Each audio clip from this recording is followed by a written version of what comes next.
Good morning, good afternoon, good evening to our friends from around the world who are joining in our video conference today called Goal Up Global Citizenship. So we'll be looking and talking about and thinking about the SDGs. My name is Sarah Flynn, and I am joining you here from Edmonton, Alberta, Canada.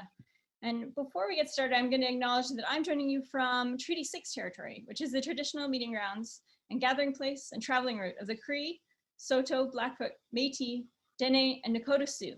And I want to acknowledge all the many First Nations, Métis, and Inuit whose footsteps have marked these lands for generations.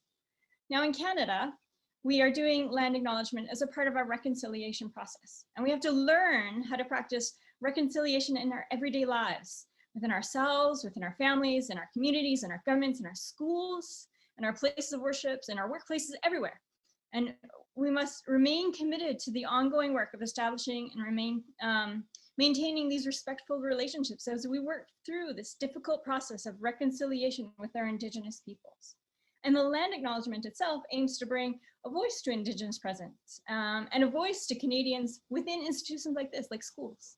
And we're trying to foster mutual respect and reconciliation. And the 2030 agenda consists of that we know consists of 17 goals and 169 targets. About 92% are really closely linked to human rights, and substantial links within those to the UN Declaration of Rights of Indigenous Peoples. So I think that the land acknowledgement that we start with has an amazing tie into today's conversation about the SDGs. There's a strong commitment to this idea of leaving no one behind and reach the furthest behind first. So reaching the furthest behind first, if that makes sense. So as Indigenous peoples across the world lag behind on social, economic, political indicators, they should be at the heart of our work implementing the 2030 agenda. And so I wanted to make that tie to the ongoing process in Canada of reconciliation, to human rights, to the SDGs, and how they're all interconnected and related to each other and the conversation we're going to have today. Now I want to invite some of our schools to introduce themselves to our guest speaker, Jessica, before she gets started, just so we have an idea of who's joining us today. I know we have friends from Japan, and we have friends from Brazil, and we have friends from Kenya, and many of our schools will be joining us through the YouTube link. And we have someone here who is on YouTube right now, chatting with you, trying to link between the live stream and our meeting here. So if you have a question and you're on YouTube, please ask it in the chat, and we'll make sure to get it over here into our live meeting space. But for those that are here, I'd like to give you the chance to introduce yourselves. So we're gonna start maybe up north. We'll start in Alaska, and then we'll come down into Edmonton. And if there's a student over in our Toronto school who'd like to introduce themselves, we'll swing there, and then we'll go down into Argentina. So over to you, Alaska, for your introduction. Hi, my name's Sophia, and I'll be telling you a little bit about our school and recognizing our Indigenous people. So we're in Soldotna, Alaska, which is on the Kenai Peninsula. Our school is called Sohai, Soldotna High School. We have grades 9 through 12 and about 700 students. Of course, our numbers did go down due to COVID-19. I'd like to recognize the Indigenous people whose land we're on, which is the Dena'ina Athabascans. They arrived in the south central Alaska region somewhere between 1,000 and 1,500 years ago. They are the only Athabascan group to live on the coast. Dena'ina culture is a hunter-gatherer culture and have a matrilineal system. This is how you say thank you in their language, China. Thank you. Thank you so much, Alaska. That was a wonderful introduction. So now we're gonna go to Mohammed, and I know he's joining from Edmonton. And so everyone else in Mohammed's class has to mute their volume, remember that. So Mohammed, over to you. Hello, and I'm really, my name is Mohammed, and I'm really happy to participate, me and my class, on taking law. So I'm a student of Queen Elizabeth High School, and also a student Arabic class and stewardship of Miss Kamal classroom. And we are so happy to participate again. Wonderful. So our class is grade 10, 11, and 12. And been really happy involving in the environment and taking care of it, and develop our own ways and study about it. And Thank that's you it. so And much. thank you, everyone. Thanks, Mohammed. Great job. Way to go. I know you were nervous, but you did amazing. Okay, and now we're going to go. If there's anyone over who's just joined us from Toronto, they would like to introduce. No. Okay. Maybe give a wave and I'll come back to you. But in the meantime, let's jump down to Clary in Argentina. Hi, so we are from the school in St. Nicholas, or we're the school St. Nicholas in Buenos Aires, Argentina. And well, we are in the 10th and 11th grade. And well, we're very happy for this opportunity to be participating in this program, and well, that. Thank you so much. That was wonderful. So we also have a bunch of students joining us who are homeschoolers. So if you guys want to introduce yourself, but maybe you don't want to be on camera or you don't want your voice, just maybe in the chat. And then I can be like, hey, someone else has joined, and I will be happy to acknowledge you. I know that we have, as I was saying before, we have schools joining us from Japan and Lebanon and Philippines and Spain, Bangladesh and Brazil and the Palestinian territories. And a lot of them will be joining us on YouTube, or they'll be watching later and thinking about what you guys say and our conversation today. And I'm just so excited to welcome all of you to this. Now we'll be following our YouTube channel. So if you think of something later and you're like, oh, I wish I would have said this during the event, go onto the YouTube link. Your teachers have it. It's just, you could just Google us because it's YouTube, and leave the comment there. And we'd love to come back to it. Now I want to throw this over to our wonderful speaker, Jessica Dewhurst, who's joining us from the Justice Desk. Now, Jessica, oh, I've made your bio too small. There we go. She's a human rights defender, a Queen's Young Leader and Youth Ambassador for South Africa. Actually, I'm going to do a little side. When I was Googling Jessica's picture to send out with her bio to all the schools, it was like the first one that came up was like you with Meghan Markle and Prince Harry. And I like that Meghan Markle is more important to me than Prince Harry, but I was just like, what? She's met the prince and the queen. It was awesome, you guys. If you Google her name, it's like her not shaking the queen's hand. You can't shake the queen's hand. They don't like anyone touching her, but she's like curtsying her. It was awesome. So if you want some, like, maybe she's got some insider gossip on Meghan Markle. Anyways, so Jessica is the executive director and of the winning human rights organization, the Justice Desk.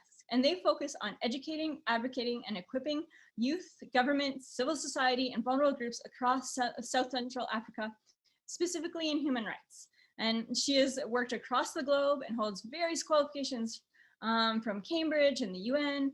She's been named one of South Africa's most inspiring youth, received various awards, including her Honorable Queen Elizabeth II's Medal, and presidents and Obama, and oh my, Obama, swoon again.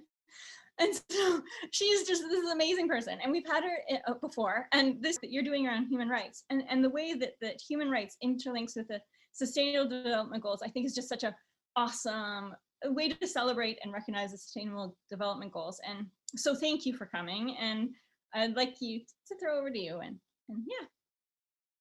Thank you so much. That was such a really funny but awesome introduction. The Queen loves to shake hands, actually. She loves it. I'm not sure if she's supposed to, but she does it anyway. But yeah, so lovely to see you all. And I'm so happy to be back. Thank you again for inviting me. And yeah, like was mentioned, I'm from South Africa. I'm a proud South African. And I am a young person. I'm a youth. Although many people tell me that I'm a lot older than I am, I'm actually a young person, and I will hold on to that for a very long time. And I think why I'm so proud of that is because all my life, you know, I grew up working in the NGO and the NPO field, and I got my first like job at an NPO at 14. And I was always told my entire life, young people cannot make a difference. They cannot really affect change. You know, that saying, you know, the future is for the young people. And I'm like, no, I'm living right now. So my now is for young people as well. So I'm kind of like a young rebel in the sense that I think that young people are the only way that this world is going to change. And we are the real change makers who are really paving the way for our current generations and future generations. So I'm very proud to be a young person. And that's mostly what I'd like to speak to you guys about today, is the importance of human rights. the SDGs, but most importantly, how young people becoming everyday activists are the ones that are going to really make this happen, make these goals come alive. Am I allowed to share my screen at all? Oh, yes, here. Sorry about that. Let me make you a co-host and then you can. So it should be coming through right now. Awesome. There we go. Okay, cool. So can everyone see my PowerPoint? Is it there and visible for everyone? Looks great. Okay, cool. So at the Justice Desk, we have coined a term called everyday activist. And I always say that if it was up to the lawyers and the social workers and the Nelson Mandelas and the Mother Teresas, if it was up to them to change the world, it would have happened by now. Not to say that they haven't done a great job, they've done a great job, but there's something missing, and that is you and that is me, the everyday person. It is everyone's responsibility to build a better world that respects human rights. So we call on everyone to be everyday activists, especially young people who I believe are the ones to change this world. So like we said, my name's Jess. Nice to meet you. The Justice Desk, like was mentioned, we're a human rights organization. We are passionate about empowering and equipping everyday people to be human rights defenders and change makers. The 4 key areas that we focus on most particularly are children's rights, human rights education, human trafficking, and one area that we are really, really active in is ending gender-based violence. And we are very passionate about the SDGs. We work very closely with the UN as well, advising them on human rights situations happening across the continent of Africa, really, but particularly in the 3 countries that we are operational in, which is South Africa, Zambia, and Zimbabwe. But the SDGs that are my absolute favorite and the ones that probably align with us a bit more, number 5, gender equality. I'm hardcore about gender equality. Number 10, reduced inequalities. 16, peace, justice, and strong institutions. And 17, partnership for the goals. These are really, really important. And I feel like everyone should be working on them in some way. So what is the global context? I think that we live in a world which is incredibly unequal, a world that does not respect fundamental human rights and the everyday person. We value some people more than others, which is a horrendous human construct and thing that we do. But we also belong to a world where there's a lot of global inequality. We talk about the geographic lottery. If you're in the global north, you're kind of winners. And if you're in the south, then, you know, you're treated less valuable. You're seen as less valuable. If you speak English, you're seen as more valuable versus the most incredible Aboriginal languages and just languages from across the globe that aren't, for some reason, seen as valuable. There's systemic and institutionalized inequality. So it's not just, I mean, yes, there's racism, for example, towards a person, but it's also within our systems, within our laws, within our cultures, within our religions that we're promoting inequality. Extraction of resources for the benefit of others. I remember when I went to America, I think it was like the last year or the year before that, and there was this huge apple, and I was like, oh my gosh, I've never seen an apple this big in my life. And I was like, this is the juiciest apple I've ever had. And I turned it around and there was a sticker that said grown in South Africa. And I was like, what? I've never seen apples this big in South Africa. And then I realized all our natural resources, or a huge chunk of them, don't get to go to South Africans. They are shipped immediately to first world developed countries. You also get the political economic relations. So we have geopolitical issues. We have things like a lack of economic accountability. So a lot going on in that realm. And also, we have a lot of issues as a result of human rights violations and as a result of poverty and inequality.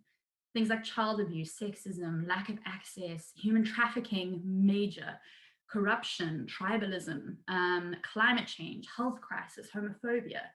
The issues are countless. And a lot of the time, see the little person down at the bottom, that's you and that's me. A lot of the time we look at all these issues and we go, oh my word, this is a lot. And it's too much for me to handle. As a young person, you know, I have my life, I have my little bubble, and I'm in my country, my community, my school, and these issues are too big. It's too great for me. I'm too small to make a difference. That was the thought that went through my mind for the majority of my life. Actually, still today, a lot of the time I fight this thought. We're told that we're too small to make a difference. One person can't make a difference. But I'm here to tell you that that's not necessarily true. You can make a difference, and you do make a difference. You are currently, wherever you are in your society, your school, your friendship group, your country, the way that you are living your life is creating some kind of difference in the world. But it's a difference, it can be a difference for good, but it can also be a difference for bad. So yes, a lot of people here will say these things like, these problems are too big. This is the way it's always been. Don't try to change things. Or we've tried that before, so don't try that. We've tried it and it hasn't worked. Or, you know, you really can't make a difference. And what's really inspired me is to see the amount of young people who are standing on top of mountains, waving their flags, saying, absolutely not, we're going to try to do this our way. We're going to try to change this world so that when we say we believe in the fundamental human rights of all people, that we're equal, we truly believe it, and we create societies that reflect that. And I want to tell you that this is happening. This work is happening. Young people are changing the world. It's just not often the stories that you hear. And I'm going to show you just a quick few to show you how it is possible for young people to change the world. We're having an incredible project for girl survivors of gender-based violence and rape in the murder capital of South Africa, which is called Nyanga.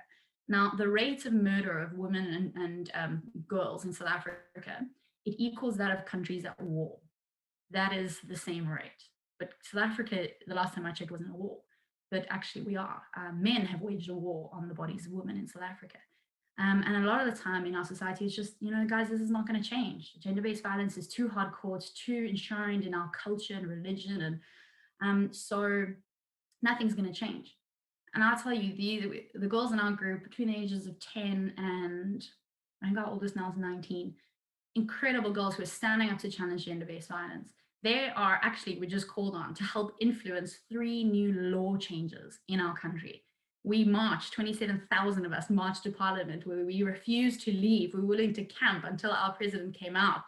He came out, he took our memorandum, and he is actively working because of a lot of pressure and support to try and really challenge gender-based violence.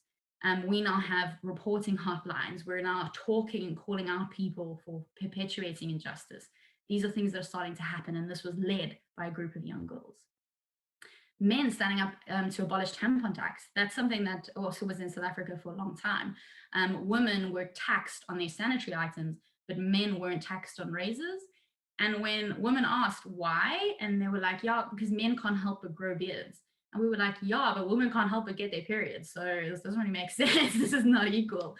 And women had been fighting this forever, but we got a bunch of really cool guys who stood up and said, whoa, this is so unjust. This is affecting my mom, my sisters, my female teachers. Actually, just if it affects any human, it must affect me too. And we had a huge group of young men led by an all-boys high school who took on the government and within a year had tampon tax abolished in our country. A bunch of high school kids. We also had a situation in Zambia. In Zambia, child marriage is just, I cannot even tell you how ridiculous it is. And the levels, especially now during lockdown and COVID, it's also just exploded again. So a lot of young girls weren't going to school.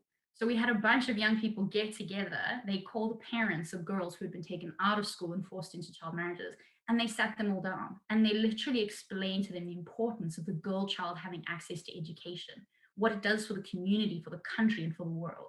They ended up getting every single girl who was forced out of school in that community back in school within a few months. And that was led by a bunch of young students, 17-year-olds. Young girls catching human traffickers, 2 17-year-old girls in our country, purely by educating people about what human trafficking was and equipping the community with tools and skills to help prevent human trafficking. Not only were they able to be responsible for the arrest of 3 human traffickers, but on top of that, they were able to rescue one of their classmates who was pulled into a car outside of their school within 24 hours. The rescue rate of someone who has been trafficked is 1%. 1%. And that's with police, with like Secret Service people, with, you know, all these people. And a township, which means a slum community of kids with no internet, no electricity, no running water, they rescued their classmate within 24 hours. Another example is in South Africa, our police line is great, but you got to call it. What if you're deaf? How are you going to call someone and tell them what is going on if you cannot hear the person on the other side of the phone? So we had a bunch of our students and our ambassadors stand up and lobby to make sure that the government would implement a WhatsApp phone line so that they could text to say when they needed help from the police or things like that. so that they wouldn't have to rely on tools and mechanisms that were set up in a really unjust way to only cater for certain people versus others. So these were all young people, all people under the age of 18 who were told that they cannot change the world, who went out there and did it. So it can be done, and it is being done. The only thing that's missing is you, and we need you to join us. So how can you start? How can you start to be an everyday activist? Well, I think what's really important is to first recognize that the individual is influenced by your society, but society is also influenced by the individual.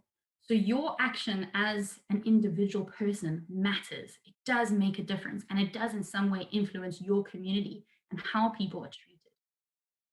So everyday actions, emphasis on the act, the way you behave, the way that goes into your family, your community, your country, those types of beliefs, the types of practices and behaviors that are allowed to happen, that ultimately will result in a change and a shift in a way that that country and the world ultimately is.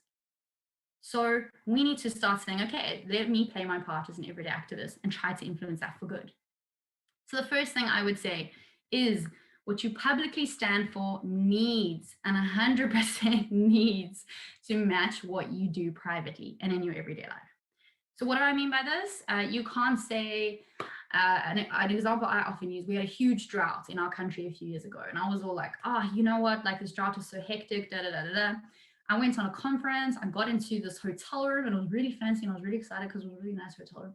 And I didn't have to pay for it as well, which was amazing. So I got in there, I jumped in that shower, and I think I took like a 20-minute shower.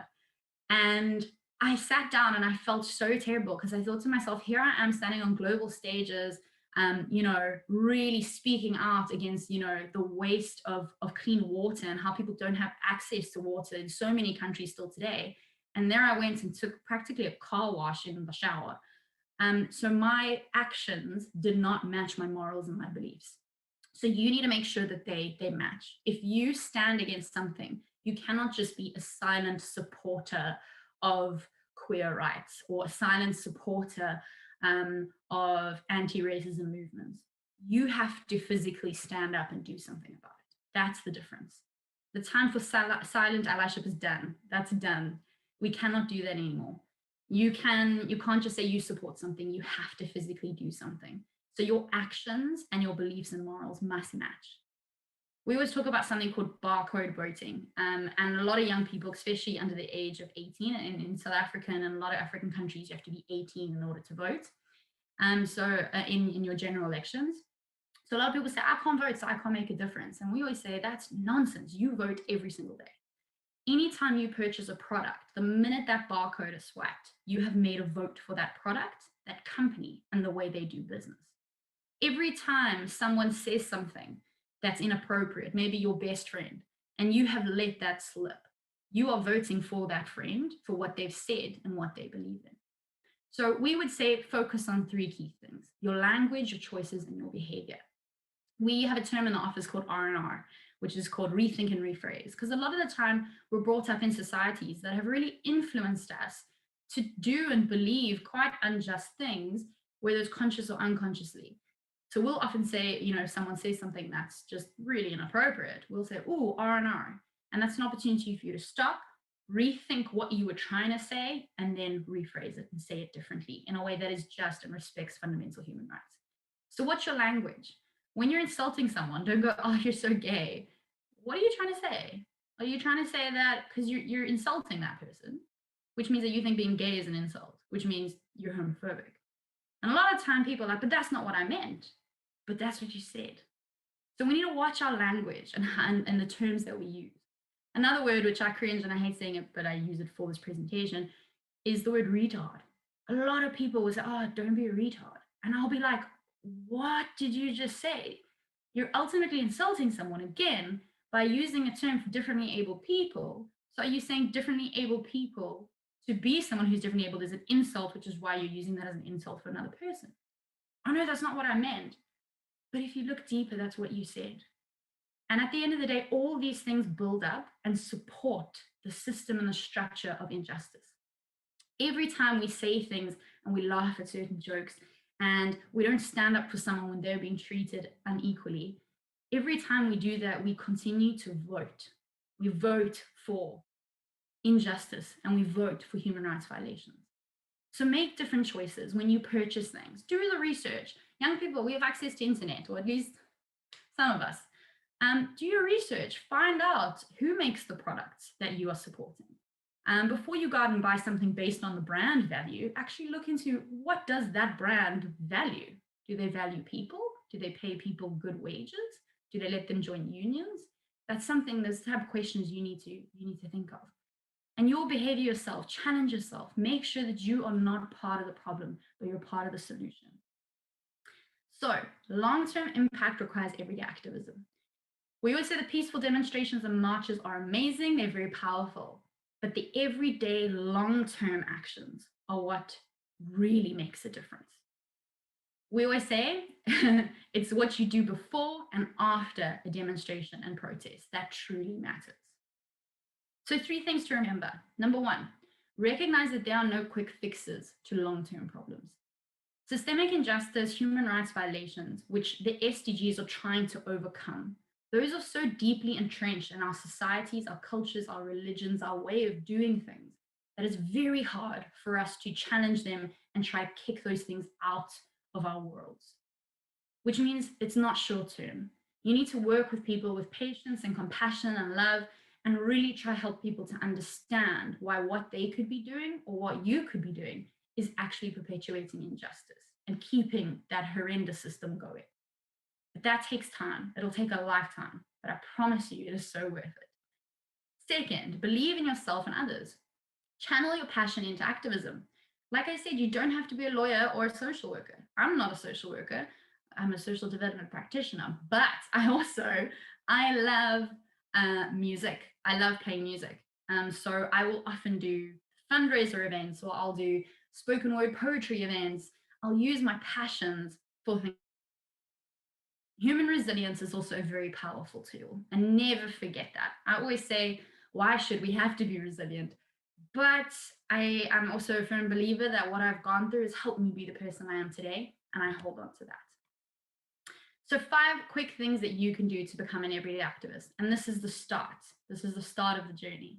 Number 1, educate yourself and others. But please pay attention to where you get your information from.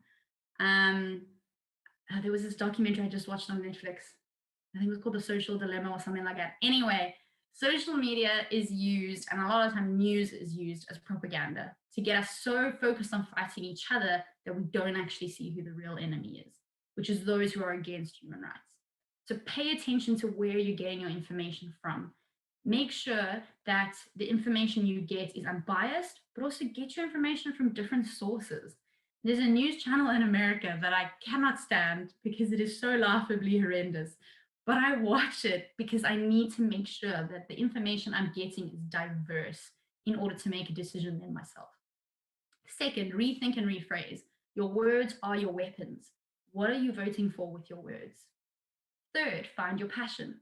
Start thinking about your personal goals, the type of career you want, your favorite hobbies, and how can you start to align that with activism.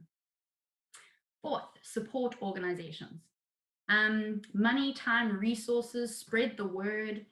There's so many organizations out there who are doing incredible work. And I always say to people, pick one that you are passionate about. And when you contribute towards that one. Running an NPO myself is incredibly hard when multiple people kind of trip in with little bits every now and then.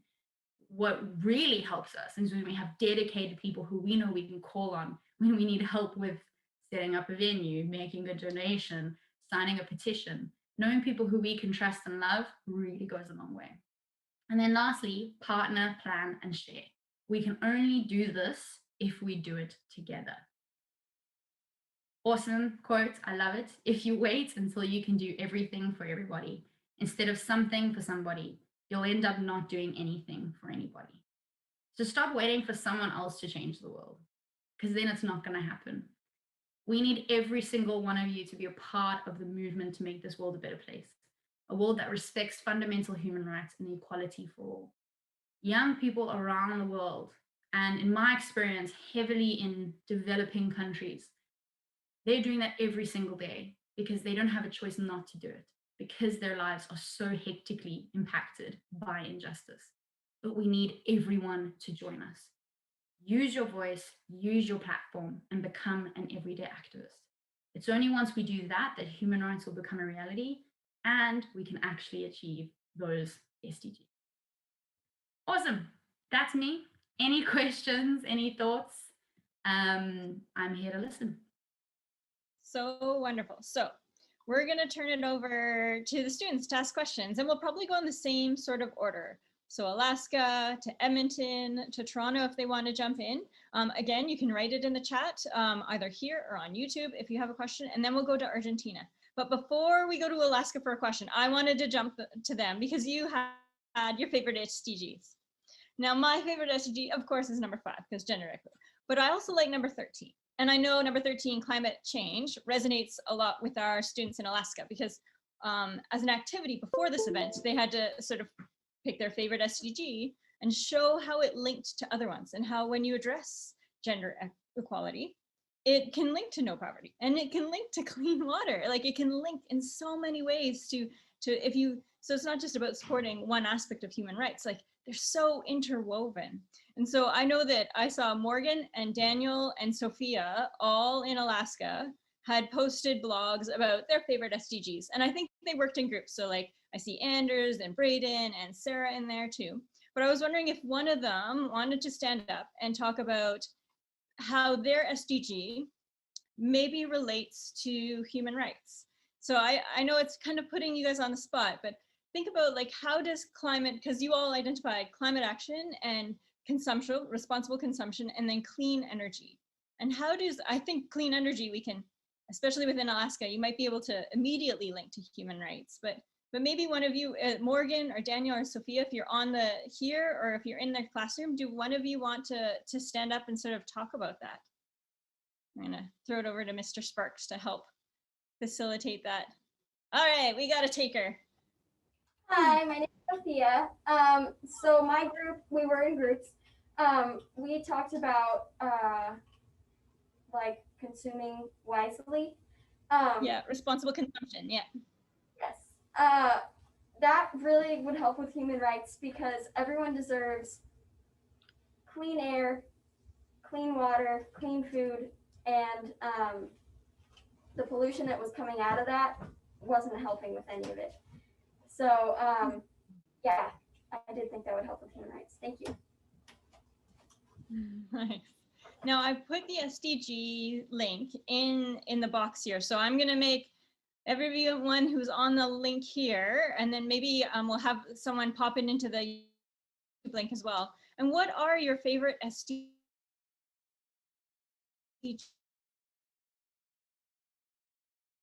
You, and where start with that question and then into your question for Jessica. So Jessica, in response to Alaska's comment that, I mean, that climate change really for them is on their minds right now. How do you see that, you told the story about water consumption, but how else do you see that interweaving with your work? It's major because, I mean, climate change, it's resulting in fields in the countries that we work in being overly flooded and people not being able to then, plant their crops, and it's resulting in entire villages starving. It's resulting in people losing their livelihoods. So climate change is absolutely massive, and we have people who've lived in certain areas for generations and generations, like as long as, we literally have cave drawings still in certain areas that people live, and people are being forced out of their communities because of climate change. Things are getting too hot. We're suddenly having earthquakes. There's all these things that are happening, which are resulting in people's way of life being hugely changed and not for the better. And of course, that links to human rights. Everyone's fundamental human rights to live where they want to live, to create their own employment, to be able to have a safe job, to be able to not experience environmental disasters that can end their lives. These are all things that are negatively impacting people's fundamental human rights. So climate change, it's a major, major, major issue, and it will continue to immensely impact human rights into the future. And I think it'll impact all different human rights in different ways as it goes on. But it's definitely going to have an impact. And unless we start to address it I even think it's maybe a little bit too late, but we need to start addressing this and, you know, holding people accountable, because at the end of the day, this is all happening just so that certain corporates can continue to make money, because apparently that's more important than human rights. So we need to start holding those people accountable and saying, no, actually money is not more important than human rights. And we need to start changing the way that we run the world and the way we produce certain things that we have as a society, whether it's food or products. We need to rethink how these things are being produced so that we can protect our planet and ultimately protect our people. For me, it doesn't make sense. If we kill our planet, we kill ourselves. How does that work? So we really have to recognize that Earth rights and human rights are heavily interlinked. Awesome. Thank you so much for that answer. It's spot on with how I think a lot of us are feeling right now, and how we can't wait to address one aspect because we're focusing on another. Like really they are, if you address climate change, you're addressing gender, you're addressing all these others. So thank you. Okay, Alaska, back to you for a question now for Jessica. I sort of put you on the spot there with your answering my SDG preference. All right. I see someone coming up. Hi, I'm Derek, and I have a question from Jessica from the Justice Desk. Do you have any plans for like reaching out to like any other places, South Africa, Zimbabwe, and Zambia, like to places in like South America and Central America, because I know there's a lot of problems there too. Thank you. Cool. Thanks for the question. Yeah, so we have offices in those 3 countries, but we work all across the African continent. So like Sierra Leone, Ghana, Kenya, Tanzania. But we have partner organizations. So we have really like the whole partnerships for the goals, being one of the SDGs, we work like that every day, where we have different groups and organizations in other countries across the whole globe. And we support each other, mentor each other, share resources to make it happen. And one of our main teams is actually, we have one in Argentina and one in Peru. So we have India, we have Northern Ireland, we have the UK, we have Australia, Papua New Guinea. So we really, Bangladesh as well, I think. We really have incredible partners around the world, and working together is vitally important. For us, it's not about reinventing the wheel. For us, it's about saying if there are incredible people in communities doing incredible work, the Justice Desk will support you 100% to keep doing what you need to do. So we don't physically have an office in Latin America, but we do have a really cool organization who we partner with there. And if you want their details, contact me and I'll spread those details for everyone. Wonderful. Now, before I go to Edmonton, because I'm going to let them think of a question, and then maybe one person will wave their hand who's going to ask on behalf of Edmonton. But before we go to Edmonton with our question, Jessica, I'm wondering, how has COVID impacted the work that you've been able to do, and even work with those partners in other countries? Because I know many times we have global meetings. We usually go to the UN Climate Change Conference, but it's not happening this year.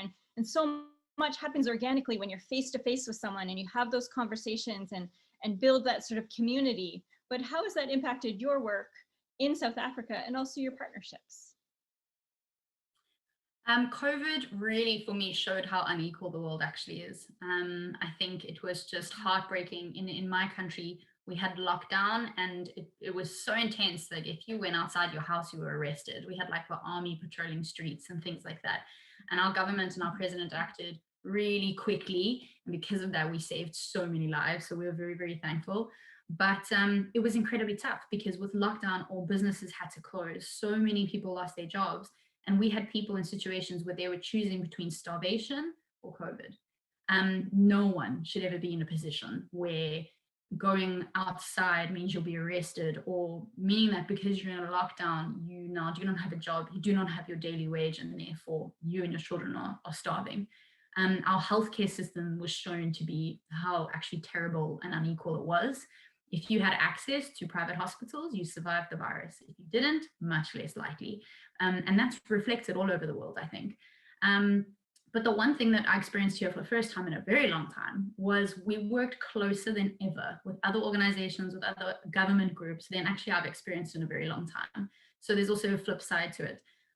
We are funded by like the British Royal Family, the Queen's Commonwealth Trust, and the Irish government through an awesome organization called EOD.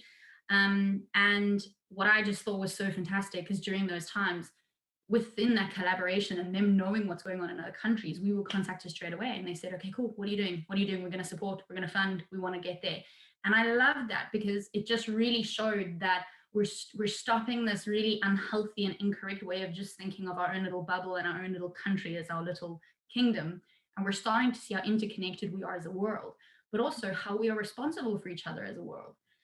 So yeah, I think COVID is incredibly heartbreaking, and I think it's devastated. I mean, it doesn't even need to be said how much it's devastated the world, but which made our work really hard, especially because we weren't allowed to do a lot of the face-to-face work. Our government appointed us as an essential service, which meant we had permits and we could continue to do what we did, and feed as many people, which is something we've never done before as an organization. But at the same time, we worked in partnerships which are still continuing now, which we've been trying to get going for many, many years. So I think it also forced us to work together in a really incredible way. So there's, yeah, so it was a weird experience, but it's something that we're still obviously experiencing now. But yeah, so it showed the inequalities. I think it showed the world how much work we need to do. It showed the world the leaders we should have and definitely the ones we shouldn't. And it also, I think, really showed us the importance of connecting. Zoom, I had never used it before COVID, but also like working together to support everyone as a global family.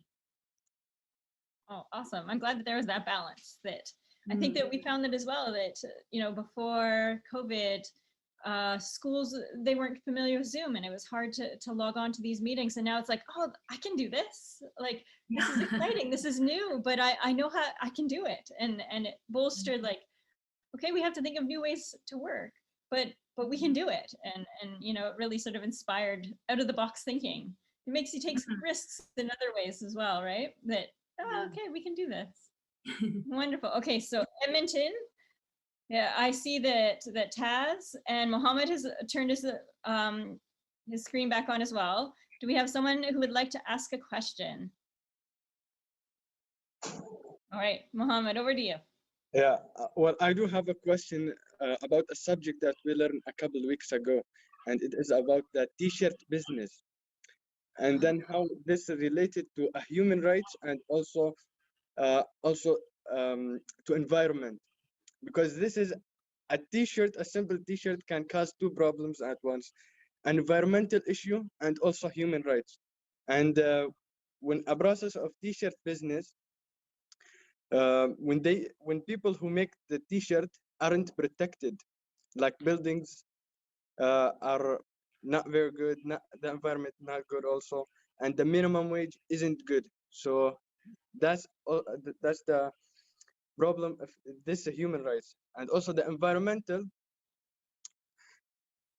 to ship a t-shirt from, let's say, Bangladesh to here, it costs a lot of carbon dioxide, because it's shipped by train all the way around the country, and also shipped by boat across sea or an airplane. This is one thing. And also the second thing, the chemicals that they use also harmful for the environment, that cause a lot of harm for the humans and also the environment. We can't recycle them, or it's also risk at the people, because some of the chemicals are made by, can cause cancer. And my question is like, why this processing is happening? Thanks, Mohammed. It's a good question, and I agree with you 100%. I'm very against fast fashion, which is this horrendous system we have of just pumping out clothing at a ridiculous rate for certain countries to purchase really cheap. I always say that to a lot of people. I'm like, that shirt didn't cost that, whatever, you know. I'm not too great with other people's currencies, but Like, I saw someone recently, I got this shirt for like $2. And I was like, that shirt did not cost $2. That shirt cost the future of a young person. It cost the health of a mother. It cost way more than $2. So yeah, I mean, the question, why is this happening? Unfortunately, injustice. Some people always believe that their lives and their needs and wants and pleasures are more important than the lives of other people. And unfortunately, those people run our big corporates. They are in governments, they are in major positions of power. So they will do everything they can to keep the status quo, to make sure that fast fashion continues, to make sure that products are bought and broken so you buy another one really quickly as much as possible. They will continue to make us think that like brand, that just because Cristiano Ronaldo buys something or the Kardashians buy something, that suddenly this thing has more value. They'll try and convince us that our value is based on what we wear or the things that we own. So that's unfortunately why that happens, is because people still believe that some are more valued than others, and that it's okay to exploit some people, a lot of people, so that a small group of people can live a better life. So we need to challenge that. We need to hugely challenge that. And I always say any kind of factories, any products, we need to unionize. We need to make sure that people have access to their human rights, that they're paid well, that they're working in good quality conditions, but also talk to your governments. See the kind of trade agreements they have with other countries. A lot of the time, countries will go to other countries to set up their factories because those countries have less labor laws. So really look into the products you buy. A recent study actually came out that showed all the major brands, how they were getting their products from a certain country that currently has concentration camps. So really look into where you are getting your products and who is making it. Because if that brand is okay with violating people in order to make it so that you can buy it cheap, then that's not a brand you should be associating yourself with. That's not something you should be supporting. That's a way you can vote. Don't support them. Wonderful. It goes right back to that slide you showed where everybody is barcode voting, that, we are endorsing these companies and this treatment of people through our purchases, and that you can certainly get a cheap t-shirt. And in some situations, maybe that is our price range, but we do have to acknowledge that this is a complex situation and that our choices impact others. And perhaps if we buy used and a better brand, that is better than buying new and cheap. Or local. Support your local businesses, support your local people. Just because the brand is from another country doesn't mean it's more valuable. Actually, probably the person in your community who made it, they're more valuable. That's right. All right, Argentina. I forgot, I'll have to jump back to Edmonton for their favorite SDG. But now we're going to skip to Argentina, and maybe we have a favorite SDG and a question for Jessica. So it could be two different people, but I'm going to let you, if someone wants to, you can unmute your mic or you can wave and I will help unmute. All right, Rennie, I see you unmuted. Welcome. Thank you. Well, basically, what we thought about this project was that here in Argentina, unfortunately, schools don't really study deeply or discuss these topics, which should be something that should be done. It's something that is really important for children to learn about and to fight against, just as you said.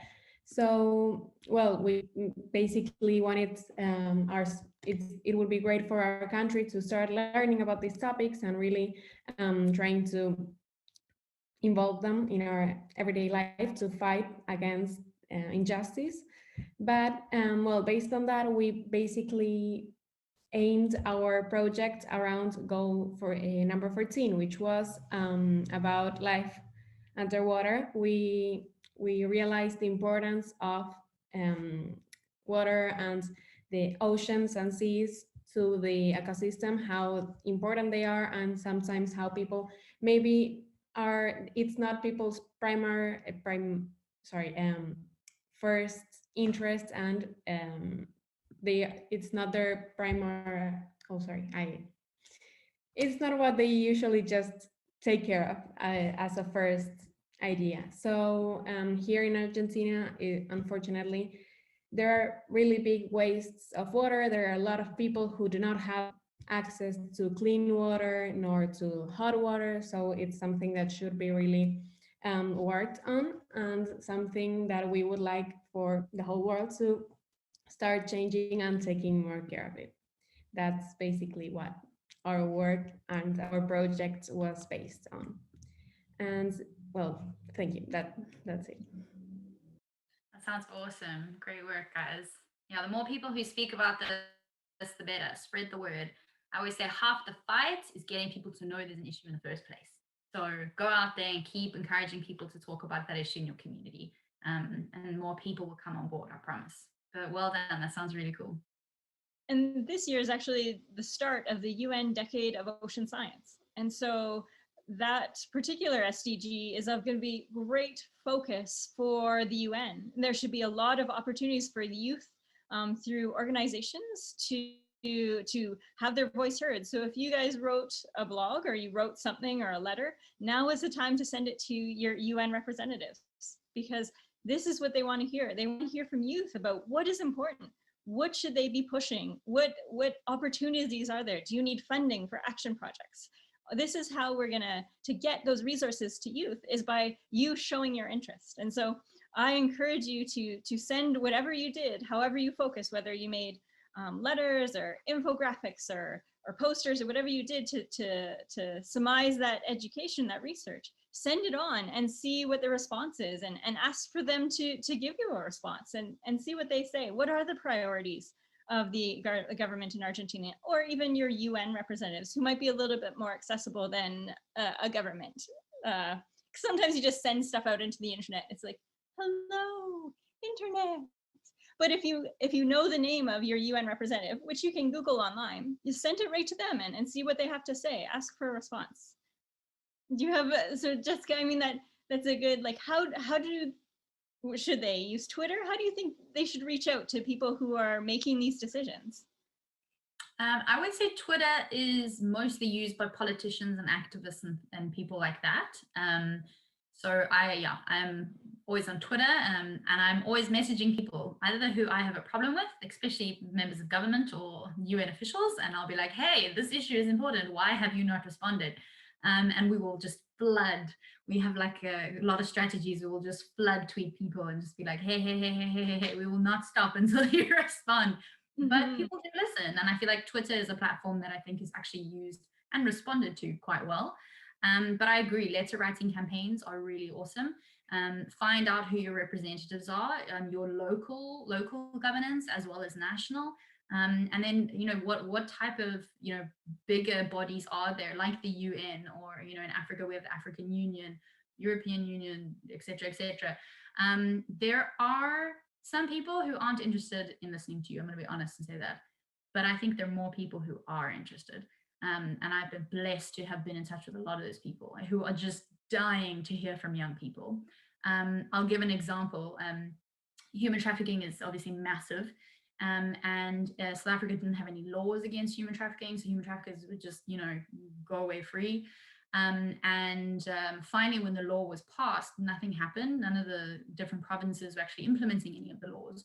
So we had, I think it was like 6,000 students, mass sending letters in multiple languages, multiple formats, whether it was email, actual posts, whatever it was, social media, mass messaging going through.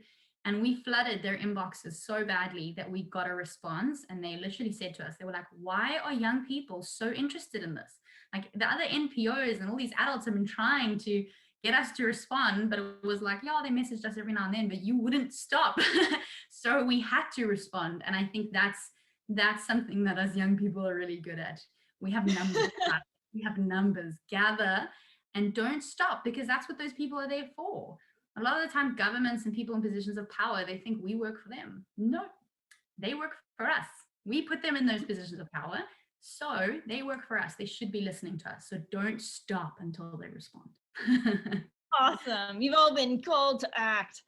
So great. Now, Argentina, we have 5 minutes left, 4 minutes left.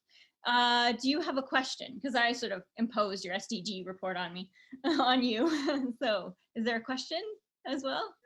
Yes. Go ahead. Thank you. Involving what you talked about, this clothes brands, not actually giving people very low wages, not taking care of their working environments nor conditions. So we wanted to ask you what you think about how now that's a topic that is becoming more relevant, and how people realize that and they are tending to thrift shopping, or like they are trying to buy second-hand items. What do you think about that? I love it. I think it's great. I think the more people who know about these issues, the better. I hear a lot of people going, "Oh, young people don't stop complaining," and I'm like, "Oh, it's amazing! We don't stop complaining. This is great because we have a responsibility for our world, and if we see something that's wrong, we have an obligation to say something about it." So I love the fact that young people are saying, "I love this brand, but I love people more." And that's why I'm choosing to not support these companies. And I think that's really good. So I think continue doing it, but again, keep spreading the word, because our power really is in numbers. And if there are so many of us saying that, we want to change in something, it's only a matter of time before companies will be forced to make those changes. And it has happened. Like, it has happened where people have stood up to companies and said, like, this is ridiculous and this needs to change. And I mean, actually, just 2 weeks ago, that happened in South Africa, where a shampoo line called Tresemme released a whole bunch of adverts where they had a white person with white hair, and it said natural hair, and it had black people with black different types of hair saying dirty hair, or what did it say, like damaged hair. And everyone went, "This is so ridiculously racist. How can you say this?" And they said, "Oh, we're so sorry. We didn't realize it was racist. We won't do it again." And all the young people were like, that's not good enough. So I think they're actually banned now. Like, no one is purchasing, everyone's boycotted, but that company had to learn that lesson. Because who knows, if they're releasing adverts like that, how are they treating people in their companies? It can go on. So, if we force people to listen and understand what's right and wrong, and when, people say there's different ideas as to what's right and wrong. So I always say, use the Declaration of Human Rights as your Bible and say, okay, this is what's right and wrong. The more we speak out about it, the more change will happen. And I am a firm believer in that, because that's the only way the world has changed so far. So keep doing it. When you purchase that thrift store item, or, choose not to support a major brand, that does make a difference. It makes a difference to the person that was forced to work in horrendous conditions. And for their children and future generations. So we can start 100 years from now, but it'll take another 100 years, or we can start now and hopefully finish it sooner. So yeah, well done. Wonderful. Oh, well, we've run out of time. I know that there are some questions on YouTube, so I will share Jessica's contact that she shared here, and then maybe we'll figure out a way of doing that so that you're not flooded forever and ever with comments. I have no problem with that. Okay. I know a lot of young people don't use Twitter anymore, but if you're on Twitter, please tweet me. You can find me on Instagram or Facebook, but I love answering questions and I love engaging with young people. So please come and find me on social media and ask me whatever question you have. And I promise I will try to get to it as soon as possible. And I know we had a teacher who reached out on the YouTube and asked if we could have your slides. So I'll talk to you about that offline, because I know that all the students weren't able to attend today because of the time zones. And so the teachers want to go through the presentation with their students at a different time and with this video. And so maybe we'll connect with you about that offline. But we can do that. Also, if you go to our website, which is justicedesk.org, and you click Resource Hub, we have some free educational materials which you can all download. So if there's any materials you like on there, you're welcome to just head over and download whatever materials you want. Oh, wonderful. Thank you again, Jessica, so much for sharing with us today. Thank you to our friends in Alaska and here in Canada, to our friends down in Argentina, and all the countries that joined us online, Brazil, Japan, Bangladesh. I named them all before, but we're so glad we were able to share Jessica and her organization, the Justice Desk, with you today, that we were able to welcome you and have this wonderful conversation about the Sustainable Development Goals. So thank you for connecting, everyone, and we hope to see you again soon. Bye, everyone. Thank you. Bye, everyone. Have a wonderful day.